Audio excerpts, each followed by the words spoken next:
हिंदी में यूपीएससी की तैयारी से संबंधित प्रोग्राम्स को देखने के लिए सब्सक्राइब करें स्टडी IQ-IAS हिंदी। नमस्कार, बहुत बहुत स्वागत है आप सभी का स्टडी IQ-IAS हिंदी के इस कार्यक्रम में। मेरा नाम है अतुल जैन। पिछले काफी समय से आप में से बहुत सारे लोग मेरे को इस तरह के ईमेल कर रहे थे, मैसेजेस कर रहे थे, मेरी क्लासेस में कमेंट कर रहे थे और आपकी मांग ये थी, आपकी जो इच्छा थी वो ये थी कि मैं आपको ये बताऊं कि यूपीएससी परीक्षा को पास करने के लिए या फिर एक अच्छा अभ्यर्थी बनने के लिए, ये तो कोई नहीं कह सकता कि आप ऐसा करोगे तो निश्चित तौर पे आपका यूपीएससी परीक्षा पास हो जाएगा। ये कहना एक गलत परंपरा है, ये नहीं कहना चाहिए। भाई प्रतियोगी परीक्षा है, आप प्रयास कर सकते हैं, हम सब प्रयास कर सकते हैं आपकी सफलता के, लेकिन गारंटी जैसा शब्द इस परीक्षा में नहीं होता। तो तब भी एक अच्छा अभ्यर्थी बनने के लिए आपको व्यक्तित्व में किस प्रकार के परिवर्तन लाने चाहिए, इसके बारे में एक चर्चा का आप लोगों ने बहुत समय से आग्रह किया है। तो आज मैं ये नहीं कहूंगा कि ये एक चर्चा में खत्म होने वाली बात है, क्योंकि इस चर्चा के लिए समय कम होता है, 10-15 मिनट का ही समय होता है। मैं ये नहीं कहूंगा कि 15 मिनट की इस चर्चा में हम इस बात को खत्म कर पाएंगे, लेकिन इसका एक भाग हम निश्चित तौर पे शुरू करेंगे। एक चर्चा जो है हम कम से कम करने की कोशिश करेंगे, जिसके जरिए आप अपने व्यक्तित्व को थोड़ा बेहतर बना सकते हैं, जिससे कि आप एक इस परीक्षा के लिए एक बेहतर अभ्यर्थी बन पाएं। ठीक है, बस उस पर ही हम एक चर्चा करेंगे। छोटी सी चर्चा है, 15 मिनट की। मेरे साथ रहिएगा, इसमें मेरे साथ समझने की कोशिश करिएगा जो मैं कह रहा हूं। कोई जरूरी नहीं है कि आप मेरी हर बात से सहमत हों, लेकिन अगर आप सहमत नहीं भी हैं तो भी एक शिक्षक की सलाह मानकर कुछ दिन उस पर अमल करने की कोशिश कीजिएगा। आपको फर्क पड़ेगा, आपको फायदा मिलेगा। ये सारी वो चीजें हैं जो मैंने अपने जीवन में करने की कोशिश की और मेरे को उनसे बहुत फायदा मिला। तो यूपीएससी के लिए सबसे पहली चीज जो आपको समझनी चाहिए वो ये है कि यूपीएससी में वो क्या ढूंढते हैं, वो क्या देखना चाहते हैं। वो चाहते हैं एक तार्किक व्यक्ति। सबसे पहली चीज जो है जिसकी आवश्यकता होती है कि भाई अगर आप एक IAS, IPS, IRS ऑफिसर बनना चाहते हैं तो आप एक तार्किक व्यक्ति बनने की ओर बढ़ें। तार्किक व्यक्ति का मतलब क्या होता है? तार्किक व्यक्ति का मतलब बेटा यह होता है कि वो अपने बायसेस पे आधारित निर्णय नहीं लेता। जैसे आमतौर पे ये इकलौता एक ऐसा पॉइंट है कि अगर आप ये कर पाएं तो शायद आपको व्यक्तित्व पे आप बहुत आधा व्यक्तित्व आपका अपने आप सॉर्ट हो गया, अगर आप जीवन में एक तार्किक व्यक्ति बन पाए। ठीक है, कैसे? मैं आपको समझाता हूं। देखिए, जीवन में हम सभी के बायसेस होते हैं। हम में से कोई भी ऐसा नहीं है जो बायसेस से मुक्त हो। बायस मतलब कि पूर्वाग्रह, कि कुछ लोगों को आपको लगता है कि ये लोग अच्छे हैं, कुछ लोग आपको लगता है ये लोग खराब हैं। जीवन में और वैसे भी जिस परिवार में हम पले बढ़े हैं, जिस समाज में हम पले बढ़े हैं, जिस तरह के स्कूलों में हम गए हैं, वहां पर जाके हमको आमतौर पे इस प्रकार की शिक्षा जो है वो मिलती है। ये समाज शास्त्र में इसको सोशलाइजेशन कहा जाता है, समाजीकरण कहा जाता है। आपके सोशलाइजेशन का ये एक हिस्सा होता है। सोशलाइजेशन मतलब आप अपने माता पिता से, भाई बहनों से, परिवार से, दोस्तों से, रिश्तेदारों से, अध्यापकों से केवल ज्ञान नहीं सीखते, आप उनके जो सोशल बायसेस हैं, जो उनके सामाजिक तौर पे उनका सोचने का तरीका है, आप वो भी सीखते हो। जैसा आपने देखा होगा ना, अक्सर आप ये दिखाते हैं कि 4-4, 5-5 साल के बच्चे, आप आजकल बड़ा ट्विटर पर लोग वीडियो डालते हैं, 5 साल के बच्चे राजनीतिक भाषण दे रहे हैं। 4-4, 5-5 साल के बच्चे कह रहे हैं किसी एक नेता की तरफ उंगली दिखा के कि ये नेता बहुत अच्छा है, दूसरे नेता को गालियां दे रहे हैं 4-4, 5-5 साल के बच्चे। अब उनको थोड़ा ना पता है यार कि ये क्या राजनीतिक विचारधारा है, या फिर कौन सी पार्टी क्या विचारधारा प्रस्तुत करती है, या कौन सी पार्टी का नेता अच्छा है, कौन सी पार्टी का नेता खराब है। ये जो पूरा एक सोचने का तरीका है, उन्होंने अपने परिवार से सीखा। ठीक है, परिवार में उन्होंने देखा होगा, परिवारजन पूरे समय बैठ के एक पार्टी की तारीफ करते हैं, एक पार्टी की आलोचना करते हैं, बच्चे वही सीख जाते हैं। परिवारजन पूरे समय बैठकर कहते हैं ये धर्म अच्छा है, वो धर्म खराब है, बच्चे वही सीख जाते हैं। परिवारजन बैठ के पूरे समय बात करते हैं कि इस जाति के लोगों में ज्यादा प्रतिभा होती है, उस जाति के लोगों में कम प्रतिभा होती है, बच्चे ये सीख जाते हैं। आप हैरान होंगे, मैंने 7 साल के बच्चे को ये कहते हुए सुना है कि औरतों को गाड़ी चलानी नहीं आती। 7 साल का बच्चा, 7, अब 7 साल का बच्चा यार, उसे खुद को साइकिल चलानी नहीं आती अभी ढंग से, वो औरतों की ड्राइविंग स्किल पे कमेंट कर रहा है। वो क्यों कर रहा है? क्योंकि उसने परिवार में चर्चा सुनी है कि अरे औरतें कहां गाड़ी चलाएंगी, औरतों को, ये बहुत कॉमन मिथ है ना कि औरतें कहां गाड़ी चला सकती हैं, वुमेन मेक बैड ड्राइवर्स। ये एक मिथ है, एक सामाजिक एक चर्चा है। तो ये चर्चा बच्चा सुनता है, यही वो सीखता है। और हमको ऐसा लगता है कि बच्चा केवल डायलॉग रिपीट करता है, ऐसा नहीं होता। बच्चा उस डायलॉग को आत्मसात भी करता है, बच्चा डायलॉग को अपनाता भी है। तो होता क्या है, जैसे जैसे हम समाज में घुलते मिलते हैं, बड़े होते हैं, हम अपने मिथ को, अपने मिथकों को अपने साथ लेकर बड़े होते हैं। और जीवन में, व्यक्तित्व के विकास में अगर कोई, मतलब मेरे एक फिजिक्स के टीचर थे बचपन में, उन्होंने मुझे ये कहा था कि ये बायसेस जो होते हैं, they are the biggest enemy of an intelligent man. कि एक समझदार, एक विद्वान मनुष्य का सबसे बड़ा शत्रु कोई जो होता है तो वो पूर्वाग्रह होता है, वो बायस होता है। तो आपको यूपीएससी की तैयारी में सबसे पहला काम यह करना पड़ेगा कि आप एक तार्किक व्यक्ति बने और इसके लिए आप अपने बायस से बाहर निकलें, आप अपने पूर्वाग्रह से बाहर निकलें। यह आसान नहीं है, याद रखिएगा, क्योंकि कई बार क्या होता है, हमको पता ही नहीं होता कि कोई चीज हमारा पूर्वाग्रह है। ये एक नई समस्या एकाएक आई है, कोई बात नहीं, इसको हम ठीक कर लेंगे। तो आपको पता ही नहीं होता कि यह आपका पूर्वाग्रह है। आपको ऐसा लगता है कि यह आपका पूर्वाग्रह नहीं है, लेकिन वो आपका पूर्वाग्रह ही होता है। तो इस बात को भी समझने की कोशिश करें। कई बार ऐसा हमको प्रतीत होता है, हाँ, तो कई बार क्या होता है कि हमको पता ही नहीं चलता कि यह चीज मेरा पूर्वाग्रह है, ऐसा हमको पता ही नहीं चलता। हम बस मानते हैं कि यही तो सत्य है। जैसे बहुत सारे कॉमन पूर्वाग्रह हैं। ये महिलाएं जो है उनको गाड़ी चलानी नहीं आती है, बहुत बड़ा पूर्वाग्रह है। मैं उत्तर भारत के बच्चों से मिलता हूं तो उनका यह कहना कि हिंदी तो यार सबकी भाषा है ना, सबको आनी ही चाहिए, नहीं है। एक आधा भारत, उत्तर भारत हिंदी बोलता है, दक्षिण भारत हिंदी नहीं बोलता। दक्षिण भारत के बच्चों को हिंदी नहीं आती। तो ये जो है, ये एक पूर्वाग्रह है कि भाई हमारी भाषा जो है ये सबसे अच्छी है, ये सबको आनी चाहिए। कुछ ऐसे पूर्वाग्रह चलते हैं जो इतने पॉपुलर हो जाते हैं कि लोग उनको मानने लगते हैं कि संस्कृत भाषा में कोडिंग करी जाती है, नहीं करी जाती, ये संभव नहीं है, ठीक है, अभी तक की तकनीक के हिसाब से।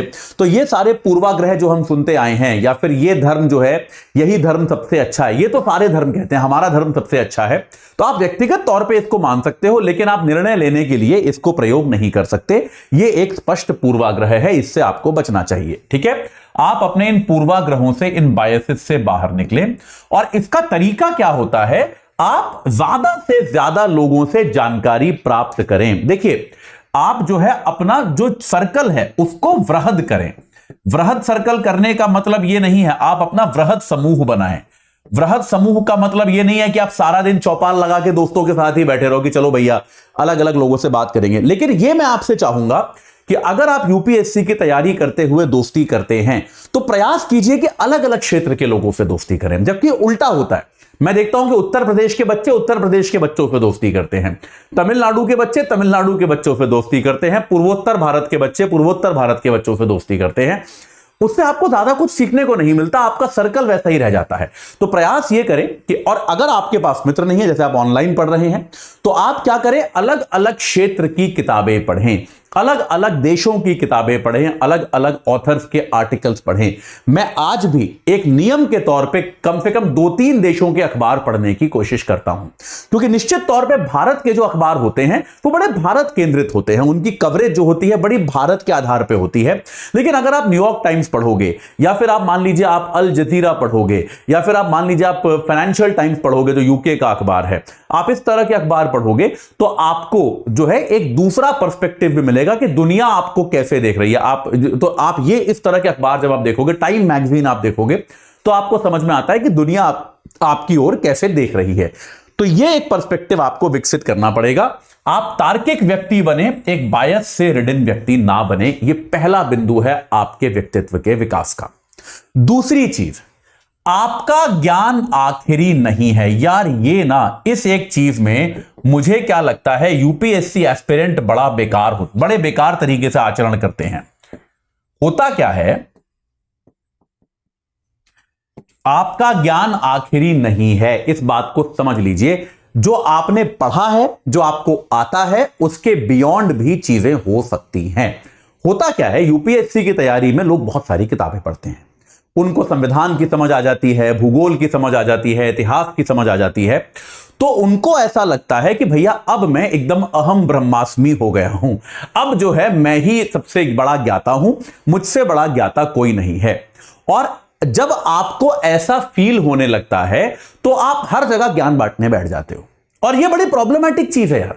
इससे क्या होता है, और आप किसी दूसरे की बात सुनने को भी तैयार नहीं होते। आपको लगता है जो मैं कह रहा हूं क्योंकि मैंने अमुक किताब में ऐसा पढ़ा था, ये वाली थ्योरी है, वो वाली थ्योरी है, ऐसा लिखा है तो ये सत्य है। लेकिन यार देखिए, इस बात को समझिए, आप एक स्टूडेंट हैं, एक छात्र के लिए जो लिखा होता है वो सत्य होता है, लेकिन जो लोग अपना जीवन जी रहे होते हैं, कोई जरूरी नहीं है कि उनके लिए किताब में लिखी बात सत्य हो। ठीक है, आपको जो है, मान लीजिए आपने किताब में पढ़ा, आपने अखबार में पढ़ा कि भारत की अर्थव्यवस्था बहुत तेजी से बढ़ रही है, आप ये लिख के आएंगे यूपीएससी में, बहुत अच्छी बात है।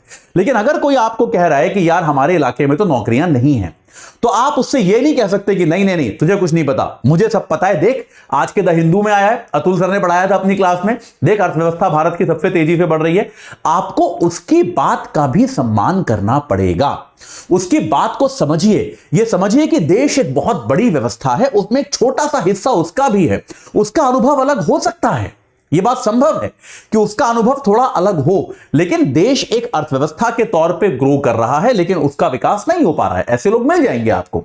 तो उस पर अपना ज्ञान थोपने की कोशिश ना करें, बल्कि उसका पर्सपेक्टिव, उसका परिप्रेक्ष्य समझने की कोशिश करें कि भैया मैं जो हूं, मैं और कैसे सीख पाऊंगा। इस व्यक्ति को जो आता है, इस व्यक्ति का जो जीवित अनुभव है, क्या उससे मेरे ज्ञान में वृद्धि हो रही है? क्या मेरा ज्ञान बढ़ रहा है? क्या मेरे को एक नई चीज, एक नया सोचने का तरीका प्राप्त हो रहा है या फिर नहीं हो रहा? अगर आप ऐसा नहीं कर रहे और आप ये सोच के जा रहे हो कि मेरे को तो पता है, मेरे को सब पता है, अब आप जो भी कहोगे मैं आपकी हर बात काटूंगा, तो यार ये आप कर तो सकते हो, और बहुत लोग करते हैं यार। ये मैंने इतने यूपीएससी एस्पिरेंट्स को देखा है।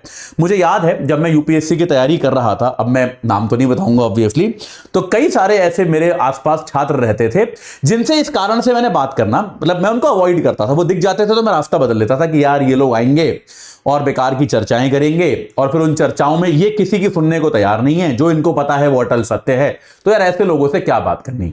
ऐसे लोगों से अक्सर घर परिवार के लोग भी बात करना बंद कर देते हैं कि यार इससे क्या बात करनी है, यार ये तो किसी दूसरे की सुनने को तैयार नहीं है। हो सकता है कि आपके घर परिवार वाले कई बार क्या होता है, लोगों को ये संकट आता है कि यार घर परिवार वाले लोग जो हैं वो उनके विचार अलग होते हैं, उनके विचार थोड़े पुरातन होते हैं, और आप अब आधुनिकता पढ़ रहे हैं, लोकतंत्र पढ़ रहे हैं, संविधान पढ़ रहे हैं, तो आपके विचार जरा मॉडर्न हो जाते हैं। तो उसका मतलब ये नहीं है कि आप अपने घर परिवार वालों की बातों को, उनको आप समझाने की कोशिश कर सकते हैं, उसमें कोई बुराई नहीं है, आप उनको अपना परिप्रेक्ष्य समझाने की कोशिश कर सकते हैं। लेकिन आप ये मत मान के चलिए कि जो चीज आपको पता है वो आखिरी चीज है, और इसके अलावा और कोई भी चीज एग्जिस्ट नहीं करती। एक और चीज याद रखिए, तैयारी का कोई एक ठीक तरीका नहीं है। यह मैंने बहुत बार देखा है, तैयारी का कोई एक सही तरीका नहीं है। यानी कि मैं ऐसे छात्रों से भी मिला हूं जो वर्षों तक घर से बाहर नहीं निकले और अकेले एकाकी रह के तैयारी करी और टॉप किया। मैं ऐसे छात्रों से भी मिला हूं जिन्होंने तैयारी के साथ वीडियो गेम खेले, गर्लफ्रेंड बनाई, गर्लफ्रेंड को घुमाने लेके गए, आराम से ऐश करी जीवन की, और उसके बाद भी वो टॉप कर गए। मैं दोनों तरह के लोगों से मिला हूं। ठीक है, तो अगर आप एक तैयारी का मॉडल फॉलो कर रहे हैं तो कृपया यह मान के ना चलें कि यही मॉडल आखिरी है, या फिर यही मॉडल जो है ये इससे ही सिलेक्शन हो सकता है। मैं ऐसे भी बहुत लोगों से मिलता हूं जो अक्सर कहते हैं सर तपस्या करनी पड़ती है तब यूपीएससी होता है। ऐसा नहीं है, आप आराम से भी कर सकते हो, आप जो है आराम से भी तैयारी कर सकते हो। कोई हर समय तपस्या करते रहना आवश्यक नहीं होता है। तो आप अगर इस प्रकार के मॉडल को फॉलो करते हैं तो अपने मॉडल को जबरदस्ती बेचे ना, अपने मॉडल को जबरदस्ती दूसरे लोगों को बताने की कोशिश ना करें। किसी को यह कहकर गलत सिद्ध ना करें कि भैया तुम्हारा तैयारी करने का तरीका, तुम्हारा तैयारी करने का मॉडल गलत है। यह बात सही नहीं है। आखिरी इसमें अगली बात जो है, अगली आखिरी करनी पड़ेगी, ज्यादा समय नहीं बचा हमारे पास। अब इस चीज को हम आगे कंटिन्यू करेंगे, चिंता मत कीजिए। अगली बात जो इसमें है वो क्या है, परीक्षा के बारे में अति विचार ना करें।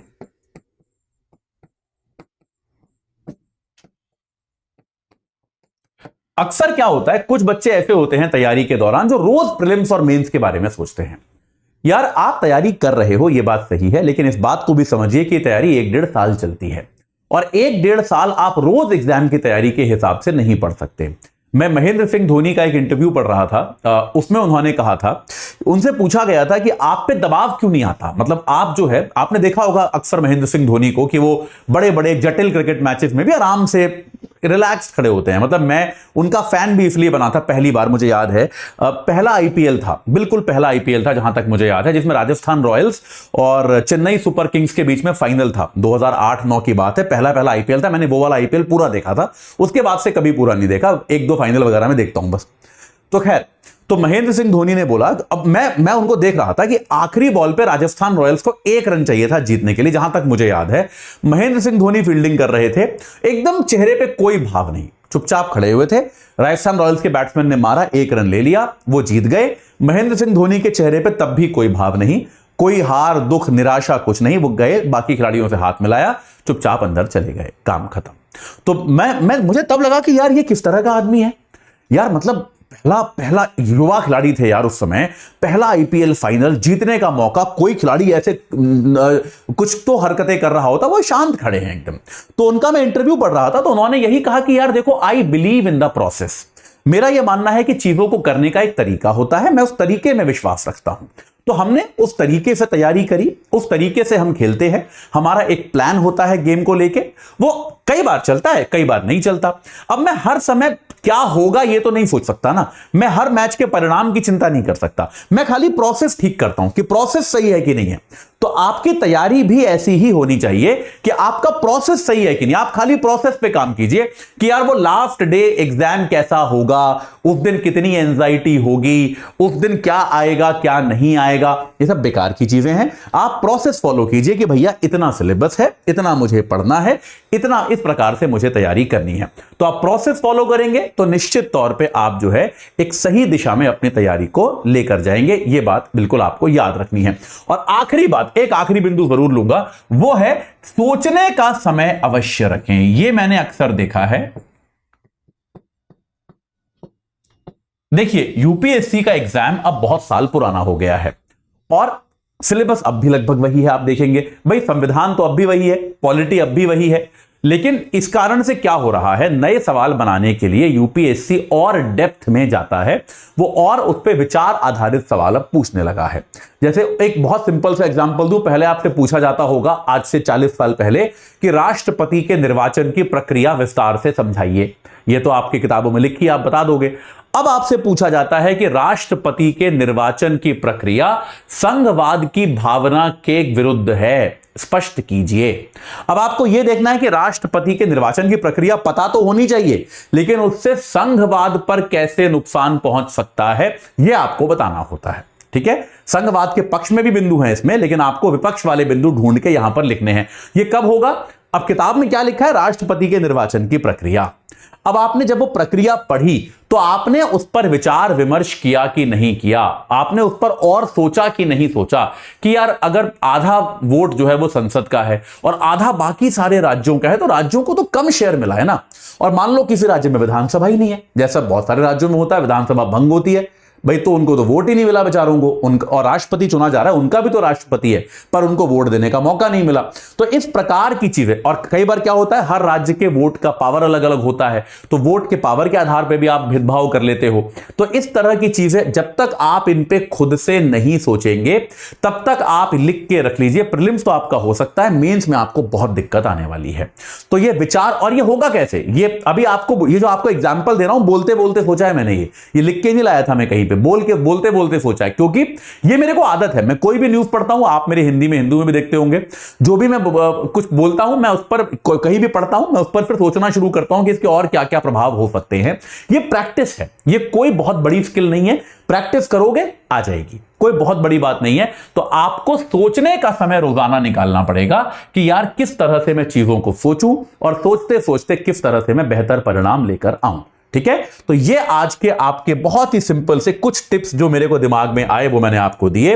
और जाने के पहले मैं आपको बता दूं कि भाई हमारा P2I बैच जो है वो हो गया है प्रारंभ, और इसमें आप याद रखिए अगर आज सुबह 8 बजे से शुरू हो गया है। अगर आप इससे जुड़ना चाहते हैं तो आप एजे लाइव कोड जो मेरे नाम पे आधारित है वो कोड लगा के आप 24,999 रुपए में इससे जुड़ सकते हैं। याद रखिएगा, आज सुबह 8 बजे से क्लासेस प्रारंभ हो चुकी हैं। अभी इंट्रो क्लासेस ही हुई हैं, तो अभी आपका नुकसान नहीं हुआ है। ये P2I है, ये भी आप याद रखिएगा। प्रीलिम्स से लेकर इंटरव्यू तक आपकी पूरी तैयारी कराएगा। इसमें आपको रोज 3-3.25 घंटे की लाइव क्लास मिलेगी, जिसमें आपके डाउट सॉल्व होंगे, आपको मेंटोरशिप मिलेगी जो आपके डाउट रिजॉल्व करेंगे, डेली आंसर राइटिंग प्रैक्टिस आपको मिलेगी जिसका आपको इवैल्यूएशन करके मिलेगा, डेली MCQ मिलेंगे, PYQs मिलेंगे, दोनों प्रीलिम्स और मेंस दोनों की टेस्ट सीरीज आपको इसी में मिलेगी। और आपको इसमें हैंड रिटन नोट्स मिलेंगे, आपको क्रक्स नोट्स मिलेंगे, ये सारी चीजें आपको इसमें प्रदान की जाएंगी। यानी कि अगर आपने ये कोर्स ले लिया तो आपको और कुछ करने की आवश्यकता नहीं है। अगर आप प्रीलिम्स क्लियर करते हो तो मेंस की तैयारी के लिए आपको दिल्ली बुलाया जाएगा, वहां स्टडी IQ के सेंटर पे आपको रखा जाएगा। आपका रहना, खाना, पीना, तैयारी सब कुछ इस फीस में इंक्लूडेड है। तो अपनी तरह का पहला कोर्स है। अगर आप इससे नहीं जुड़े हैं तो आज के आज जुड़ जाइए और अपनी तैयारी को एक सही आकार प्रदान कीजिए। इस सत्र से जुड़ने के लिए आप सभी का बहुत बहुत धन्यवाद। हिंदी में UPSC की तैयारी से संबंधित प्रोग्राम्स को देखने के लिए सब्सक्राइब करें स्टडी IQ IAS हिंदी।